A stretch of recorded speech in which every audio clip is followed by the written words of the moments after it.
আসসালামু আলাইকুম ভিউয়ার্স। আগামীকাল সন্ধ্যা ৬টায় শুরু হতে যাচ্ছে বিপিএল এবার আসরের সেকেন্ড কোয়ালিফাই ম্যাচ। এই কোয়ালিফাই ম্যাচে যে দুই দল অংশগ্রহণ করবে সে দুই দল হলো, একটা হলো সিলেট টাইটান্স আর একটা হলো রাজশাহী ওয়ারিয়র্স। সিলেট টাইটান্স কিন্তু এবার আসরের বা বিগত যে আসরগুলো হয়েছে সব থেকে সফল দল রংপুর রাইডার্সকে হারিয়ে এলিমিনেটর ম্যাচ জিতে কোয়ালিফায়ে অংশগ্রহণ করেছে। দ্বিতীয় কোয়ালিফায়ে তারা রাজশাহীর বিপক্ষে খেলবে।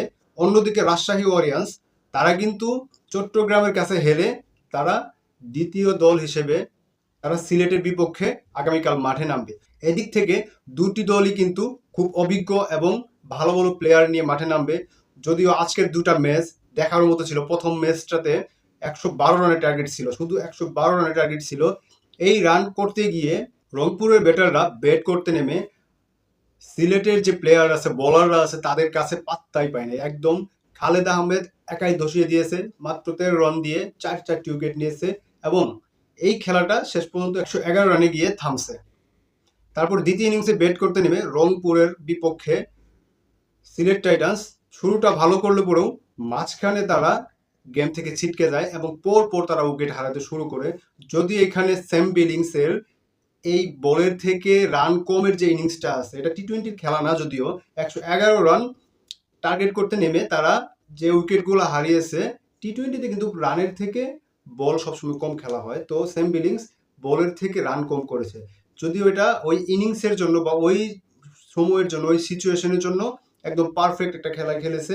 এবং শেষমেশে যে কথাটি না বললেই নয় সেটি হলো, যখন এক বলে ১/৬ দরকার, মানে একটা সিক্স মারতেই হবে ম্যাচ জিততে হলে, তাদের যদি এলিমিনেটরেতে ম্যাচ জিততে হয় এবং কোয়ালিফাই করতে হয়, তাহলে অবশ্যই ওই বলটাতে সিক্স মারতেই হবে। ফাইম আসাবে সেই বলটা এবং স্ট্রাইকে ছিল হলো ক্রিস ওয়াক্স, যেখানে ইংল্যান্ডের অলরাউন্ডার তিনি ওই বলটা ফেস করতে গিয়ে যখন এক বলে ১/৬ দরকার তখন সিক্সটা মারে, তখনই কিন্তু সিলেট টাইটান্সের জয়টা সুনিশ্চিত হয় এবং তারা কোয়ালিফাই 2 খেলার জন্য সুযোগ পায়। তো এদিক থেকে সিলেট টাইটান্সের একটা প্লাস পয়েন্ট। আর অন্যদিকে রাজশাহী ওয়ারিয়র্স চট্টগ্রামের কাছে যেভাবে ম্যাচটা হারলো, মাত্র ১৩৩ রান করছিল তারা রাজশাহী ওয়ারিয়র্স। অন্যদিকে চিটাগাং এটা কিন্তু ১৭তম ওভারে গিয়ে ম্যাচটা জিতেছে।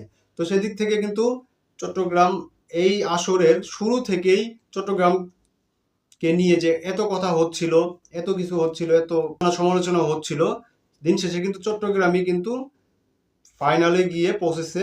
অন্যদিকে এখন আরেকটা টিমের পালা, সেটি হলো রাজশাহী ফাইনাল খেলবে নাকি সিলেট ফাইনাল খেলবে। তো আমার প্রেডিকশন থেকে আমার